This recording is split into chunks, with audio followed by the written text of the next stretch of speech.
Here's the final design of that hockey cup I was working on, 3D printed in nylon Kevlar. You can see it's done and complete and anatomical.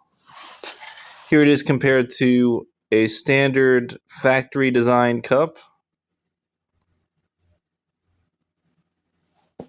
Both of those cups compared.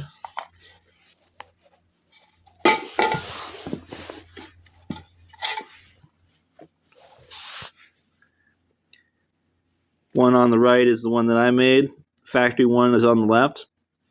You can see how the one that I made has slightly more room to be seated if it's a little bit off.